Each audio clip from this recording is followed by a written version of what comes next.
बुलंद आवाज में गुरु महाराज जी की जय जयकार करें। बोलिए श्री सद्गुरु महाराज की जय। श्री सद्गुरु महाराज की जय। श्री सद्गुरु महाराज की जय। अखंड मंडलाकारं व्याप्तं येन चराचरं तत्पदं दर्शितं येन तस्मै श्री गुरुवे नमः। धन्य धन्य सतगुरु सुखद महिमा कहे न जाए। जो कुछ कहा तुम्हारी कृपा मौतें कछो न बसाए। समवेत समादरणीय सज्जन वृंद, आदरणीय माताओं तथा भक्तिमती बहनों, आप सबों को मालूम है कि आज परम पूज्य परमाराध्य संत सद्गुरु महर्षि में ही परमहंस जी महाराज की 141वीं जयंती है। सुबह से हम लोग प्रभात फेरी किए। प्रभात फेरी के बाद स्तुति विनती हुई। फिर कुछ देर सुबह का सत्संग हुआ और अल्पाहार की व्यवस्था की गई थी।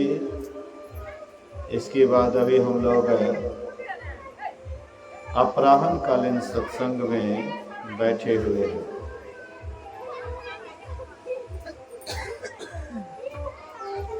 हम लोग गुरु महाराज जी की जयंती क्यों मनाते हैं? औरों की जयंती क्यों नहीं मनाते हैं? जिन महापुरुषों के द्वारा लोगों का कल्याण होता है, उन महापुरुषों की जयंती स्वाभाविक मन में एक उमंग पैदा करता है, एक हर्ष, मन हर्षित होता है महापुरुष की जयंती मनाने में। उसी जगह पर कोई साधारण आदमी होता है, उसकी जयंती हम लोग नहीं मनाते हैं। हाँ, हम आप गांव घर में देखते हैं कि लोग अपने बेटे का जन्मदिन मनाते हैं, लेकिन महापुरुषों की जो जयंती मनाई जाती है उसमें कुछ कारण है। हम आप अपने बच्चों का जन्मदिन मनाते हैं, वो संसार में अभी कोई ऐसा काम करके नहीं दिखलाया जिससे समाज या देश को विशेष लाभ मिले। लोग उस मार्ग पर चल करके अपना परम कल्याण बना ले, ऐसा उन्होंने कर्म नहीं किया। हाँ, हम आप मोह में आकर के कि मेरा बेटा है, मेरा बेटा है या मेरा पोता है इसलिए हम जन्मदिन मनाते हैं, ये मोह में आकर के मनाते हैं। लेकिन महापुरुष संसार में आते हैं तो कुछ ऐसा काम करके जाते हैं कि लोग उनको बराबर याद करते हैं। कबीर साहब इस संसार में आए और वे भी संसार में कुछ ऐसा काम किए कि लोग अभी भी उनके नाम बड़ी श्रद्धा के साथ लेते हैं। कबीर साहब जोलाहे खानदान के थे, कठिन परिश्रम की उस समय में सिकंदर लोदी का समय था। कबीर साहब को बहुत पीड़ा दिया गया, लेकिन कबीर साहब सब सहे और लोगों को अपना कष्ट सह करके लोगों को सुमार्ग वाला रास्ता बताएं। हम आप संसार में आते हैं तो हम आप संसार के लोगों को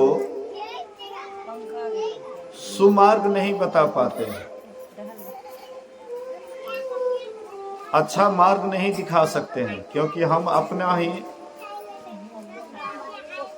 मोह के अंदर रहते हैं। तो हम दूसरे को क्या रास्ता दिखाएंगे। गोस्वामी जी कहते हैं, मोह न अंध किन्न के ही, मोह ने किसको अंधा नहीं किया। तो हम आप संसार में आकर के मोह ममता में फंस जाते हैं और कोई ऐसा सुकर्म नहीं कर पाते हैं जिससे अपना भी उद्धार हो और संसार का भी उद्धार हो।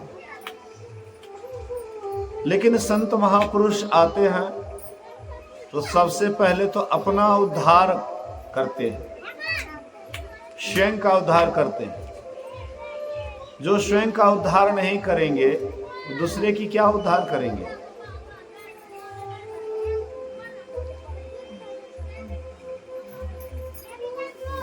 जो स्वयं बंधा हुआ है वो दूसरे को क्या बंधन मुक्त करेंगे। बंधे को बंधा मिले, छूटे कौन उपाय, कर सेवा निर्बंध की, पल में ले छोड़ाए। बंधे को बंधा मिले, आपका हाथ भी बंधा हुआ है और कोई आपके पास आता है आपका बंधन खुलवाने के लिए, तो स्वयं आप बंधे हुए हैं, आप दूसरे के बंधन को कैसे खोलिएगा। जब तक हम बंधन से मुक्त नहीं हो जाएंगे तो दूसरे को कैसे मुक्त करेंगे। संत महापुरुष पहले अपना बंधन से मुक्त होते हैं और तब दूसरे के लिए सोचते हैं। हम आप अपना भी बंधन में रहते हैं और अपने आने वाले संतान को भी बंधन में ही डालते हैं। हम गृहस्थ हैं तो अपने बाल बच्चे को भी गृहस्थ बनाते हैं। हम शादीशुदा हैं तो बाल बच्चे को भी शादीशुदा बनाते हैं। अगर किसी का बाल बच्चा भक्ति करना चाहता है या शादीशुदा रहित जीवन जीना चाहता है तो उनको सब तरफ से समझाने लग जाते हैं, अरे क्या होगा ये सब करके, देखो तो हम कितना बढ़िया हैं, शादीशुदा है, बाल बच्चेदार है, घर भरा हुआ है, और तुम काहे के लिए ऐसा करते हो। मतलब हम जो करते हैं तो सोचते हैं कि हम बहुत बुद्धियार वाला काम करते हैं, लेकिन गड्ढे में जा रहे हैं।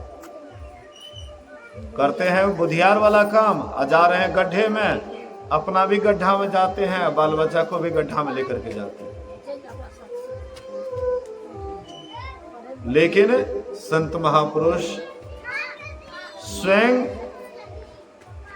मोक्ष के सुख को जानता है, मुक्ति को जानता है और दूसरे को भी वह मार्ग बतलाता है। गुरु महाराज कहते हैं, मुक्ति मार्ग जानते, मुक्ति मार्ग जानते, साधन करते नित्य। कहते जो मुक्ति के मार्ग को जानता है, रास्ता को जानता है, मुक्ति मार्ग जानते, साधन करते हैं, बराबर ध्यान भजन करते हैं। ध्यान भजन कभी छोड़ते नहीं है। भोजन छूट जाए कोई चिंता नहीं, लेकिन भजन नहीं छोड़ते। क्या हम लोगों के अंदर ऐसा भाव है? हम लोग मन में सोचते हैं कि भजन छूट जाए तो छूट जाए, लेकिन भोजन नहीं छूटना चाहिए। भोजन तो होना ही चाहिए, चाहे भजन हो या ना हो। लेकिन संत महापुरुष भोजन को छोड़ देते, लेकिन भजन को नहीं छोड़ते।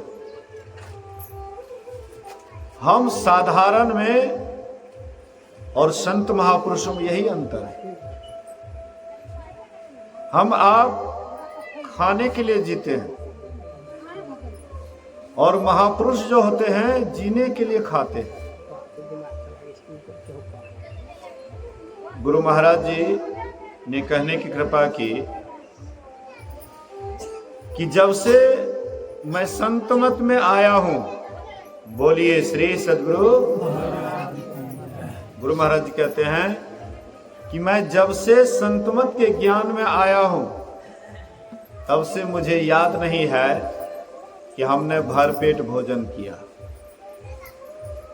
क्या हम लोगों को याद है कि कभी हम लोग आधा पेट या कम भोजन किए? मेहमानी भी जाते हैं और कहीं परसन उसन में कमी कर दिए तो कितना जगह बोलिएगा ठिकाना नहीं। और गुरु महाराज जी कहते हैं कि हम जब से संतमत में आए तब से हमको याद नहीं है कि हमने कभी भरपेट भोजन किया। क्यों गुरु महाराज जी ऐसा क्यों करते थे? भरपेट भोजन क्यों नहीं करते थे? आधा पेट ही भोजन क्यों करते थे? तो जब हम भरपेट भोजन कर लेते हैं तो ध्यान नहीं होता है, आलस्य आता है। आलस्य आता है, ध्यान पर बैठिएगा आलस्य सताएगा, फिर हम आपसे ध्यान नहीं हो पाता है। भजन करने वाले जो व्यक्ति होते हैं कुछ कम भोजन करते हैं, जितना करना चाहिए उससे कुछ कम करते हैं, और इससे केवल भजन में ही तरक्की नहीं होती है, स्वास्थ्य लाभ भी होता है। बोलिए श्री सद्गुरु।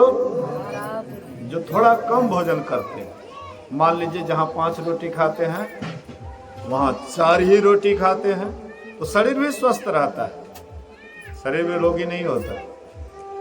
और जो पूरा ठूस ठूस करके भोजन करते हैं उनसे ना भजन होता है ना उसका स्वास्थ्य ही अच्छा रहता है।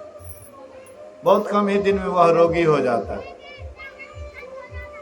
गैस्ट्रिक की बीमारी हो जाती है, आदि कई परेशानियां आ जाता है। भूख राखी भोजन करो तजो सोवन को गान, चरणदास जी महाराज कहते हैं। जो भूख रख करके भोजन करते हैं उसी से भजन होता है। चरणदास जी महाराज कहते हैं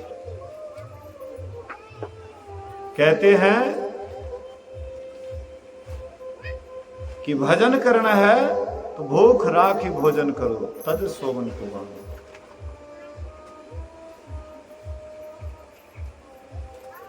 4 पहर, कितने संत महापुरुष होते हैं, चारों पहर भोजन मतलब भजन करते हैं। बोलिए श्री सद्गुरु।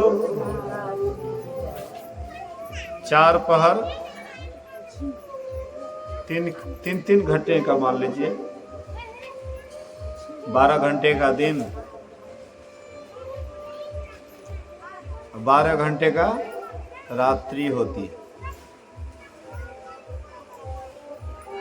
6 से 9 1 पहर, 9 से 12 2 पहर, 12 से 3 तीसरा पहर और 3 से 6 चौथा पहर। ये 4 पहर की रात्रि होती है और 4 प्रहर का दिन होता है। महापुरुष कहते हैं कि कम से कम 3 पहर ध्यान करना चाहिए।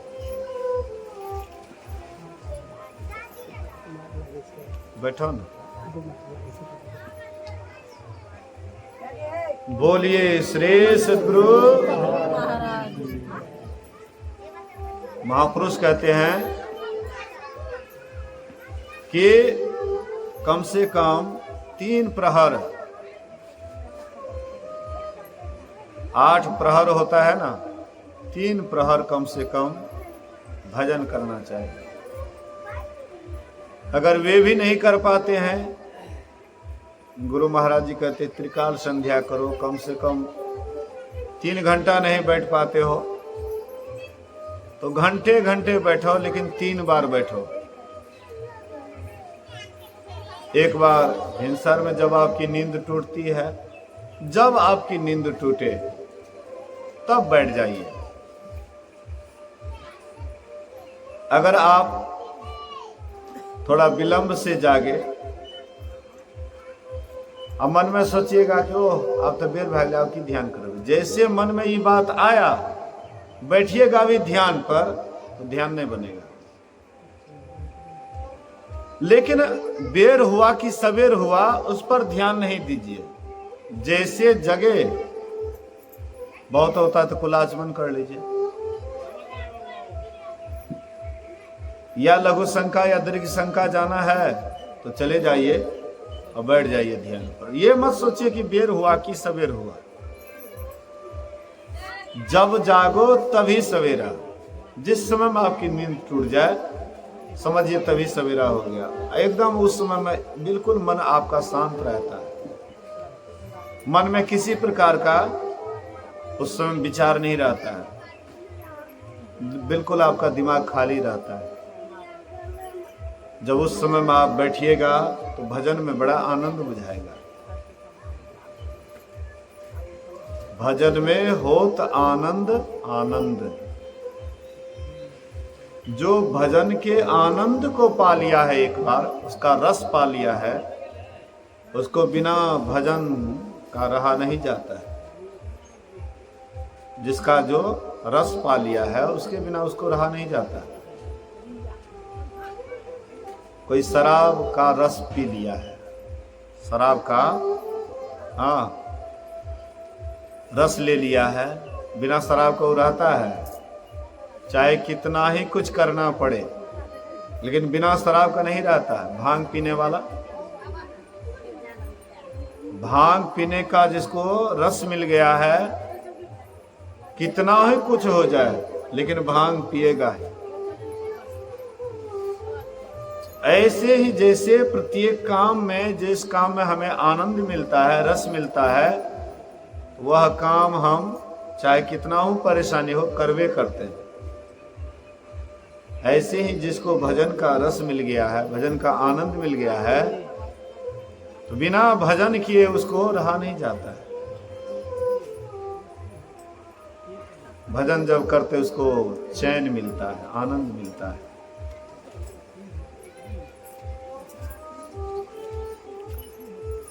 बोलिए श्री सद्गुरु महाराज की जय।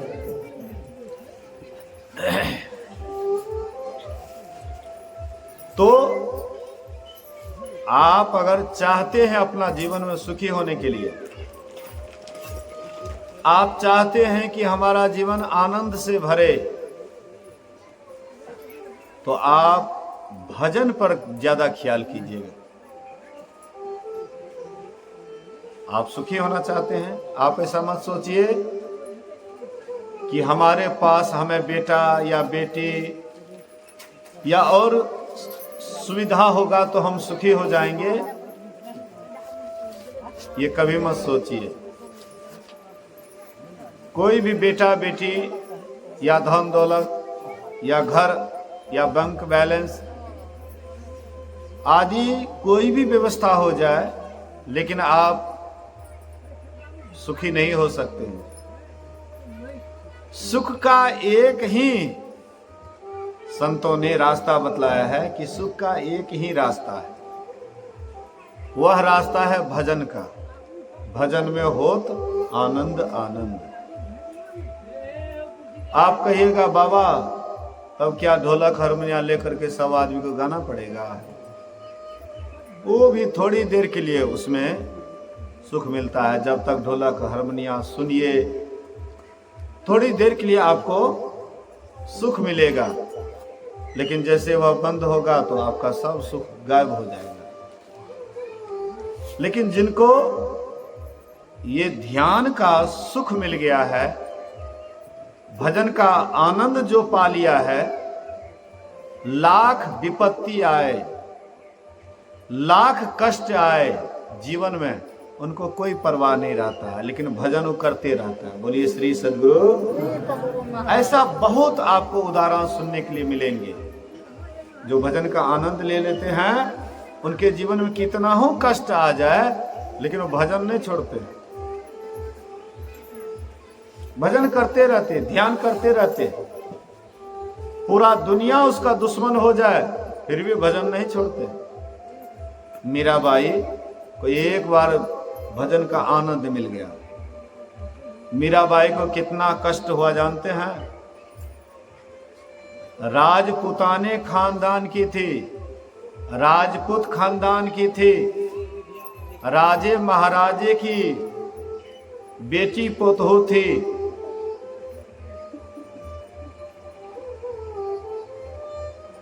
वह जब भी ध्यान भजन करती थी, बहुत उनको उलाहना सुनने के लिए मिलता था। आज हम लोग उतना उलाहना को बर्दाश्त नहीं करेंगे। थोड़ा सा उलाहना दे देता है, बड़का सत्संगी भैले सत्संग में जाए भै गए। हमें गलियर सत्संग में हमरा यह बात करेंगे, आपसे नहीं जुड़े सत्संग।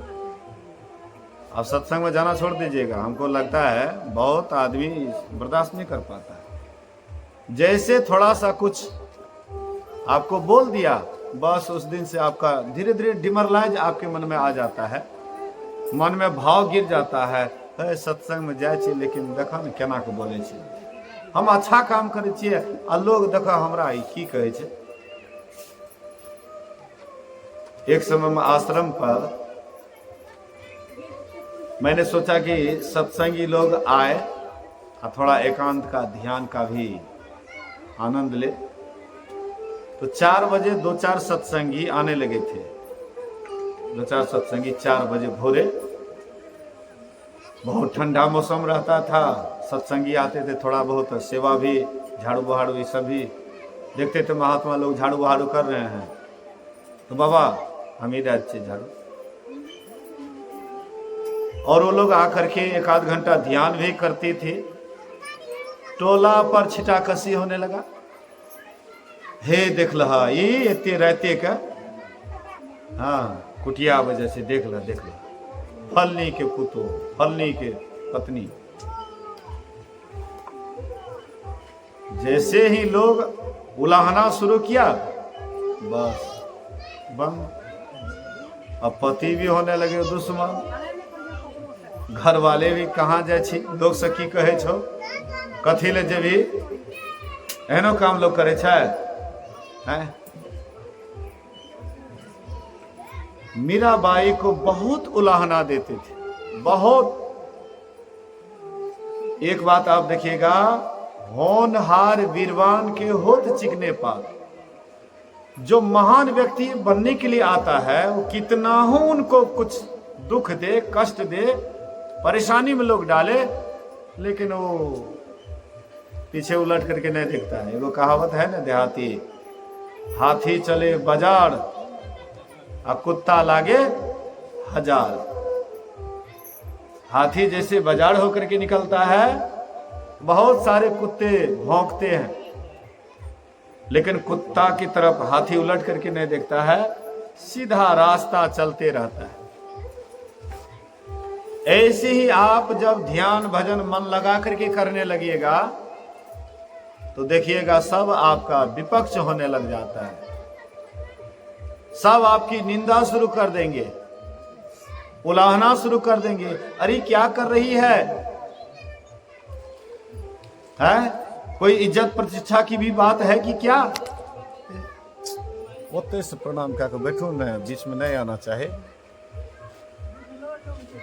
बैठो बैठना, जिन्हें जगह मिले से बैठ जाओ। बोलिए श्री सद्गुरु महाराज। उलाहना लोगों को पता नहीं, अपना वो क्या करते हैं इस पर कभी वे विचार नहीं करते हैं कि हम क्या करते हैं। हाँ, हम क्या करते हैं इस पर कभी विचार नहीं करते हैं कि भाई हम सत्संग ध्यान नहीं कर पा रहे हैं, या कोई करता है तो सहारा देना चाहिए। हाँ हाँ, बहुत बढ़िया काम है, कर कर, ये तो बहुत शुभ काम है। लोगों का पॉजिटिव सोच कम रहता है, निगेटिव सोच ज्यादा रहता है। पॉजिटिव मतलब अच्छा बात वो में से निकाल लेना ना। जैसे पानी और दूध, पानी और दूध को मिला दीजिए, हंस के आगे में रख दीजिए। हंस क्या करता है जानते हैं? अवगुण रूपी पानी को छोड़ करके गुण रूपी दूध को ग्रहण कर लेता है। और उसी रंग ढंग का रहता है बगुला। बगुला क्या करता है? बगुला पानी में मछली खाता है। हाँ, पानी में से मछली पकड़ पकड़ के खाता है। और दूध पानी उसके सामने में दे दीजिए तो बगुला क्या करेगा? वो तो हंस की निंदा करेंगे, क्या कर रहे हो, देखो तो हम क्या खा रहे हैं, तुम क्या कर रहे हैं।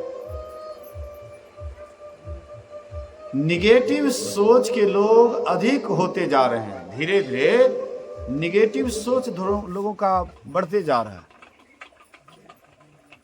पॉजिटिव सोच रखिए कि कम से कम हम नहीं कर रहे हैं, कम से कम फलाना फलानी तो फलनी तो कर रही है। हम सत्संग में नहीं जा पाते, कम से कम वो तो जाती है, तो बहुत काम बढ़िया करे छ। हमरा मौका नहीं मिले छे, लेकिन तू तो कम से कम करे छ। लेकिन ऐसा नहीं करते। हम अपने आप को कभी देखना नहीं चाहते हैं कि हम क्या करते हैं। ये कभी अपने तरफ कभी दर्पण नहीं देखते हैं, और दूसरे की तरफ तो तुरंत दर्पण दिखाते हैं। एक शिष्य गुरु के पास रहते थे, गुरु जी की सेवा सुरक्षा करते थे। एक दिन गुरु जी एक छड़ी दिए, बोले कि बेटा ये छड़ी जिसके सामने में रखोगे उसका सारा दुर्गुण दिखाई पड़ेगा। जिसके सामने में ये छड़ी रखोगे उसका सारा छिद्र दिखाई पड़ेगा। इसके अंदर इतना दुर्गुण है, इसके अंदर ये अवगुण है, इसके अंदर ये अवगुण है। तो दूसरे का दुर्गुण ही निहारता था। इसके अंदर ये वो है, ये इसके अंदर वो है, उसके अंदर वो है। एक दिन शिष्य के मन में हुआ कि जो गुरुजी हमको ये छड़ी दिए, एक बार गुरु महाराज की तरफ निहारते हैं, उसको कोई दुर्गुण है, और उसके तरफ दिए छड़ी तो एक दुर्गुण दिखाई पड़ा, एक छिद्र दिखाई पड़ा। बोले कि हे भगवान, इतना दिन से गुरु महाराज के पास रह करके हम जीवन खराब कर दिए, बेकार कर दिए। धिक्कार है से गुरु को, नहीं रहना है, छोड़ छाड़ करके जैसे भागने लगा। गुरु जी कहते बेटा सुनो सुनो सुनो। बोले क्या बात है? बोले बेटा क्यों तुम जा रहे हो, क्यों, क्या कारण है? बोले गुरु महाराज हम तो सोचे कि आपके अंदर खाली सद्गुण है, आपके अंदर में भी दुर्गुण है, एक आपके अंदर भी छिद्र है, इसीलिए मैं आपको छोड़ करके जा रहा हूँ। बोले कि बेटा तुम मेरे तरफ दिखाया, तुम अपने तरफ कभी दिखाए हो? अपने तरफ छड़ी करके देखो तो तुम्हारे अंदर कैसे है। जैसे अपने तरफ किया, इतना दुर्गुण का खजाना दिखाई पड़ा। गुरु महाराज के चरण पर गिर गए, बोले कि गुरुदेव क्षमा कर दीजिए, आपके अंदर तो एक ही दुर्गुण था, अब मेरे अंदर तो अवगुण का खजाना ही। जौ दिल ढूंढा आपना, मुझसे बुरा न कोई, बुरा जो देखन मैं चला। बुरा देखने के लिए संसार में चले, बुरा जो देखन मैं चला, बुरा न मिलिया कोई, लेकिन जौ दिल ढूंढा अपना, मुझसे बुरा न कोई। व्यक्ति नजर जिसका जैसा होता है तो वह वैसे ही सगरे देखते हैं। हरा चश्मा पहनिएगा तो सगरे हरे हरे दिखाई पड़ेगा, पीला चश्मा पहनिए तो सब जगह पीले दिखाई पड़ेगा, नीले रंग का शीशा पहन लीजिए तो नीले रंग दिखाई पड़ेगा। हम आपके पास में जैसी दृष्टि होती है, हमारा सोच वही ढंग का होता है। जिस तरह का हमारे अंदर में विचार होता है, उसी ढंग से हम पूरा दुनिया को देखते हैं। युधिष्ठिर जी महाराज से गुरु द्रोणाचार्य ने कहा कि भर दिन में तुम दुष्टों को खोज करके लाओ। बोलिए श्री सद्गुरु। हाँ, युधिष्ठिर जी महाराज से बोले गुरु द्रोणाचार्य कि बेटा दिन भर में दुष्ट जहां जहां भी मिलेंगे दुष्ट, तुम सब दुष्ट को लाओ, इकट्ठा करो। और दुर्योधन से कह दिए कि तुमको जो सज्जन महापुरुष दिखाई पड़ेंगे भर दिन में, तुम उसको ढूंढ करके लेते आओ। भर दिन युधिष्ठिर जी महाराज घूमे, उसको कोई दुष्ट नजर नहीं आया। दुर्योधन भर दिन ढूंढे, उसको कोई सज्जन नजर नहीं आया। अब हम लोग इस पर विचार करें कि दुर्योधन को सज्जन क्यों नहीं मिला और युधिष्ठिर जी महाराज को दुर्जन क्यों नहीं मिला? क्योंकि उनका सोच जिधर देखता था सब जगह युधिष्ठिर जी महाराज को सज्जने नजर आता। उनकी दृष्टि वैसी थी, सुंदर विचार था, अच्छा विचार था, इसलिए जो भी दिखाई पड़ता था सब सज्जने दिखाई पड़ता था। तो कौन दुर्जन को ले जाते? कोई दुर्जन नहीं दिखाई पड़ा। फिर दुर्योधन को सब दुष्टे नजर आता था, सब दुश्मने नजर आता था, जहां देखता था सब दुर्जने से, कोई सज्जन उसको नजर नहीं आया। दोनों खाली हाथ आ गए सामने। गुरुजी बोले कि तुमको सज्जन कोई नहीं मिला? दुर्योधन बोले कि सब जगह तो दुर्जने से भरा हुआ है। युधिष्ठिर जी महाराज से बोले कि तुमको कोई दुर्जन नजर नहीं आया? युधिष्ठिर जी महाराज कहते जिधर हम देते सगरे सज्जने नजर आता था। सोचिए, विचार पर ही निर्भर करता है। हमारे अंदर जैसा सोच होता है, जैसा विचार होता है, वही हम पूरा दुनिया को देखते हैं। कोई भी मनुष्य क्यों नहीं है, लेकिन अगर आप नजरिया बदल लीजिए तो सबके अंदर कुछ न कुछ आपको अच्छाई दिखाई पड़ेंगे। जैसे आप अच्छाई को देखना आरंभ कर दीजिए, धीरे धीरे आपके अंदर में अच्छाई से धीरे धीरे आपका पूरा जीवन अच्छाई से अच्छाई की ओर चला जाएगा। पूरा जीवन आपका खुशहाल हो जाएगा, आनंदित हो जाएगा। इसलिए महापुरुष कहते हैं निगेटिव सोच को बदलिए, पॉजिटिव सोच लाइए। पॉजिटिव सोच लाइए। धीरे धीरे अगर आप जीवन में आगे बढ़ना चाहते हैं, गुरु महाराज जी अपने अंदर में पॉजिटिव सोच लाए और धर्म के लिए उन्होंने बहुत कष्टों को सहा।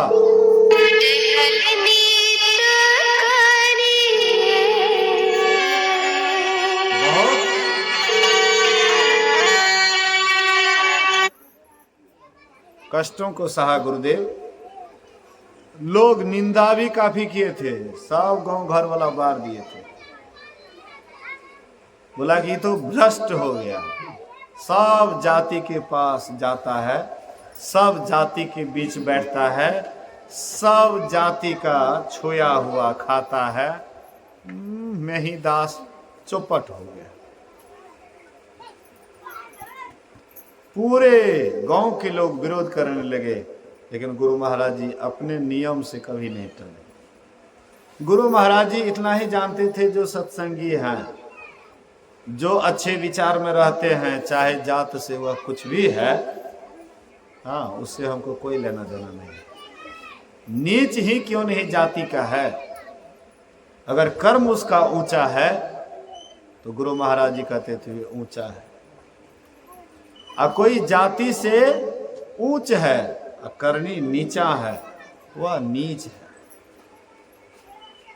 ऐसे अगर कहा जाए तो जन्म से सब शूद्र है। जन्म से जो भी मनुष्य जन्म लेता है वह शूद्र ही कहलाता है। और वही जब मनुष्य अच्छे किया हाथ के हिलबैत रहे छी, अहाँ एकरा हिलबैत रहे छी, अस्थिर भए कऽ रहू ने यौ। बोलिए श्री सद्गुरु।